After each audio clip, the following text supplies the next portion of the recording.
ഹരേ കൃഷ്ണ. സർവം ശ്രീ രാധാകൃഷ്ണാർപ്പണമസ്തു. അധ്യായം 4 അതീന്ദ്രിയ ജ്ഞാനം. ശ്ലോകം 11. യേ യഥാ മാം പ്രപദ്യന്തെ താംസ്തഥൈവ ഭജാമ്യഹം മമവത്മാവു വർത്തന്തെ മനുഷ്യാ പാർത്ഥ സർവശഃ. വിവർത്തനം. എന്നിൽ ശരണം പ്രാപിക്കുന്നതിനനുസരിച്ച് ഏവർക്കും ഞാൻ തക്കതായ പ്രതിഫലം നൽകുന്നു. അലയോ കുന്തിപുത്ര, എല്ലാവരും എല്ലാവിധത്തിലും എൻ്റെ മാർഗത്തെ പിന്തുടരുന്നു. ഭാവാർത്ഥം: എല്ലാവരും കൃഷ്ണനെ അവിടുത്തെ വിവിധ ആവിർഭാവങ്ങളിലൂടെയും കാഴ്ചപ്പാടുകളിലൂടെയും അന്വേഷിക്കുകയാണ്.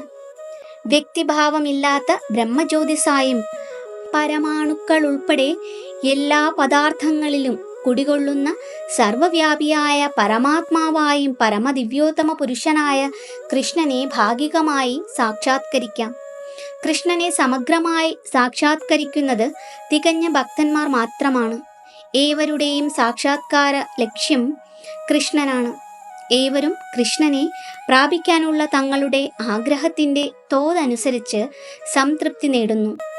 അതീന്ദ്രിയ ലോകത്തിലും കൃഷ്ണൻ തൻ്റെ ശുദ്ധഭക്തന്മാരുമായി അവരുടെ അഭിലാഷപ്രകാരം അതീന്ദ്രിയ ഭാവേന പ്രതികരിക്കുന്നു. ഒരു ഭക്തൻ കൃഷ്ണനെ ശ്രേഷ്ഠനായ പ്രഭുവായും മറ്റൊരാൾ ആത്മസുഹൃത്തായും വേറൊരാൾ പുത്രൻ എന്ന നിലയിലും ഇനിയൊരാൾ കാമുകനായും കരുതി സ്നേഹിച്ചേക്കാം. താങ്കളുടെ കൃഷ്ണനോടുള്ള പ്രേമതീക്ഷ്ണതയ്ക്കനുസരിച്ച് ഈ ഭക്തന്മാർക്കെല്ലാം തുല്യമായി അദ്ദേഹം അഭീഷ്ടസിദ്ധി അരുളും. ഭഗവാനും വിവിധ തരക്കാരായ ആരാധകരും തമ്മിൽ ഭൗതിക ലോകത്തിലും ഇതേ വികാര വിനിമയങ്ങൾ നടക്കുന്നു.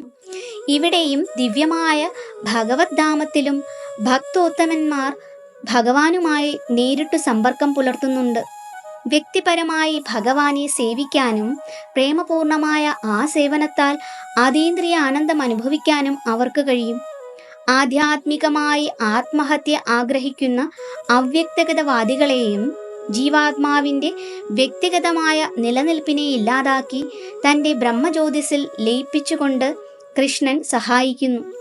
ശാശ്വതാനന്ദ സാന്ദ്രമായ ഭഗവത് വ്യക്തിത്വത്തെ അംഗീകരിക്കാൻ അവർ കൂട്ടാക്കാറില്ല. അതുകൊണ്ട് സ്വന്തം വ്യക്തിത്വം നശിപ്പിച്ച് അവർക്ക് അതീന്ദ്രിയമായ ഭഗവത് സേവനത്തിലെ ആനന്ദം ആസ്വദിക്കാൻ സാധിക്കയില്ലതാനും. അവ്യക്തഗത സത്തയിലും ഉറച്ചു നിൽക്കാൻ സാധിക്കാത്തവരിൽ ചിലർ തങ്ങളിൽ ഒളിഞ്ഞുകിടന്ന കർമ്മം ചെയ്യാനുള്ള ആഗ്രഹത്താൽ ഭൗതിക ലോകത്തിലേക്ക് തിരിച്ചു പോരാറുണ്ട്. ആധ്യാത്മിക ഗ്രഹങ്ങളിൽ പ്രവേശനം നിഷേധിക്കപ്പെട്ട അക്കൂട്ടർക്ക് ഭൗതിക ഗ്രഹങ്ങളിൽ പ്രവർത്തിക്കാൻ വീണ്ടും ഒരവസരം കൊടുത്തിരിക്കുന്നു.